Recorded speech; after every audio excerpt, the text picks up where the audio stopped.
the Waltons YouTube channel and to Tech Talk episode 1. It's the show that we're going to discuss music technology and recording gear, guitar pedals, if it's plugging in, and if it's technology and it's related to music or sound, we're going to chat about it. So today we're going to chat about this baby, the Zoom H1. So what it is a stereo recorder, a nice handheld, easy, lightweight stereo recorder that records 24-bit, 96 kHz. So basically it records pro quality audio in the teensy wincy package.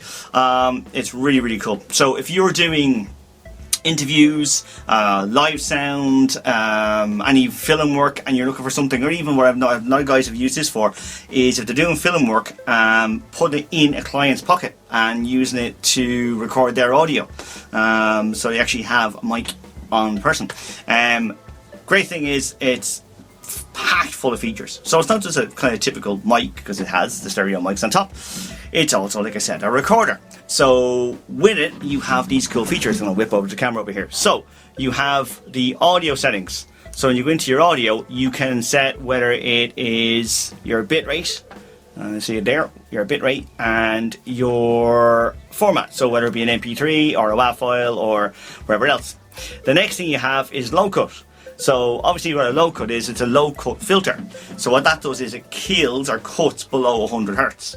So for instance, I was watching a YouTube video the other day and someone was using their phone to record the intro to the video, and all you could hear was rumble, rumble, rumble, rumble, rumble from low end sound from her hand either tapping off the microphone on the camera, or it could have been from a stand that she had the camera on. Either way, it was really irritating. So what that does is it kills those frequencies. So you don't need to worry about doing that in post. It does it for you going in. The next thing is the limiter. So what the limiter is, it's like hard compression. So what that means is it's going to stop it from getting to you. With a limiter, basically, it's going to pump up the volume, but stop it from peaking. Right, so when you have the gain set high and you've got the limiter on and you've got sound coming in, you're not going to get any distortion. Because the worst thing ever is when you're recording something that's a great take, especially with something you only capture once, and you get back and you stick it onto the computer or whatever you're doing for video editing, audio editing, and you just go, it's distorted. Then there's nothing you can do with it. You can make silver look, but you can't polish a turd. So it's really, really, really, really important to get good sound in and to make sure you know distortion, and that limiter feature is going to make that happen. And then the last thing is the auto level. Now, auto level is, you're not a sound guy, you're a film guy, or you are working on, you're in TV and you're doing interviews, or you're working on a podcast, and you're, like I said, you're not a sound guy. You just want to be able to have something, you've got a quick thing to record, you've only got it once to do it, and it has to be right, and you don't have time to mess around with levels, so you just want to go press and go. Well, the auto level does that for you.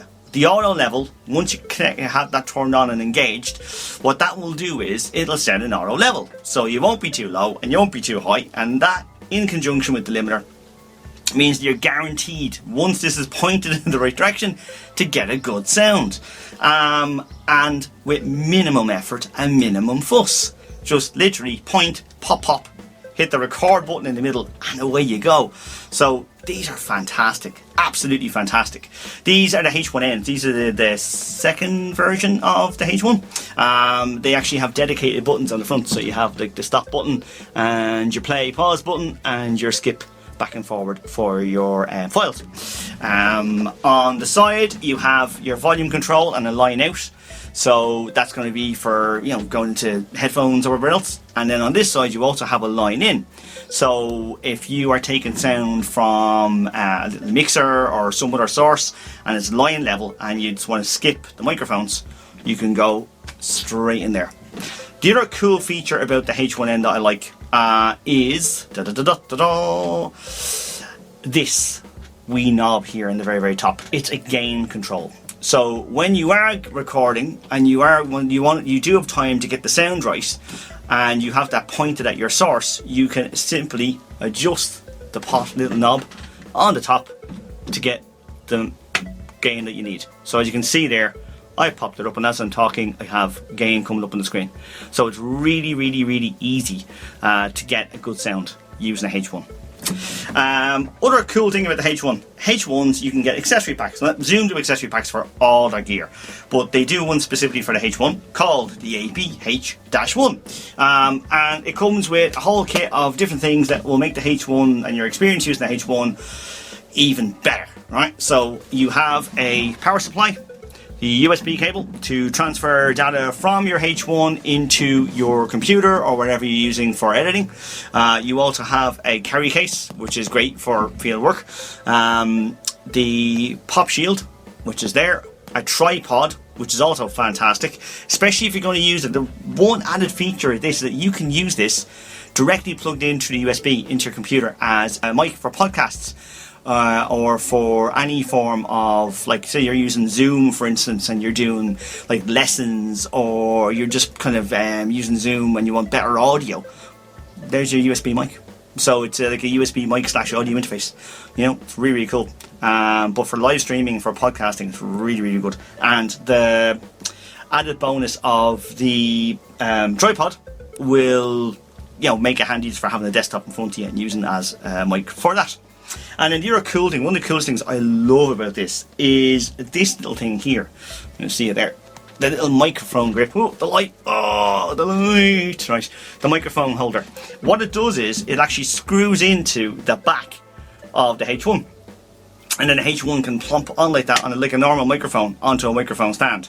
I use a Zoom Q4 camera to do these videos. That's what I'm using now, because it has good sound and it's got great video. And the Zoom Q4 again has the same little port. So being a recording studio with music gear, I have one of those adapters screwed into it and it's popped in a mic stand. Nice and handy, no fancy stands or tripods or anything else needed, just a 20 quid mic stand and that adapter, and hey presto, I'm off. And because it's a standard boom stand, I can angle it in any way, shape or form I want and get the camera angle and the camera shot that I want. So yeah, love it. Handy little feature, great little feature. And you can also get a hot shoe mount that they sell. So the hot shoe mount can go on that and that can mount on top of a camera. So it's really, really, really adaptable for just about anything, like for video work, for streaming, for podcasting, for interviews. Even if it's just a case of you want a basic stereo recorder for doing your writing songs. Like I have all this lovely gear here behind me, but if I'm trying to write a piece of music, sometimes by the time I turn all this on, the idea is just gone out the window. So having something like this is fantastic because you can just pop it in front of you. You're going to get a good sound, especially if you're an acoustic player or an acoustic musician where it's or folk, where you're playing a guitar and a vocal, or just even guitar, an instrumental, whatever. If you have this in front of you and you get a really good sound, you can then import it into a DAW and edit it and add to it, you know, expand on it. So you could have a basic guitar song idea, and rather than just taking a quick note on a phone or something and have to record it again, you can get a great recording. Then when you were inspired, import it straight into your DAW or on a laptop, desktop, whatever you happen to be using, and add to it. You know, and not only add to it with this. Plug it into a USB and use it as a USB mic, and you've got a USB condenser. So you don't need an external audio interface. Like, in fact, if you wanted to write songs and that sort of stuff, you could use this. You can download the free software that comes with it, which is Wavelab and Cubase. Or you could get a DAW that's free, like Cakewalk from BandLab, and you can hook it up, plug it in, and use that as an interface / mic. So you have a free DAW and this, and you'll be able to get great recordings. And because the mic stand mount, etc., and you can move it around, brilliant, absolutely brilliant. So mic positioning, you can do all the same things you can with a condenser mic without needing to go out and buy a separate interface and a separate condenser mic. That's a one-stop shop. So it's kind of cool. It's not kind of cool. It's really cool. So yeah, so Tech Talk episode 1. My recommendation for you to check out if you're doing anything like just kind of basic home recording, live recording, podcasting, interviews, video work where you have to get decent sound. Check out the H1. I mean, it's really, really, really, really, really good. It's the start of the series in the H series. They go up and they go on from there, and I'll be doing future videos on the H4 and the H5 and H6, etc. But this, for a really inexpensive entry level but pro level sound audio recorder that can do so much in so many different facets of audio. It's just brilliant. Alright, so I've been Bill, you've been you. This is Tech Talk on the Waltons YouTube channel. Talk to you again.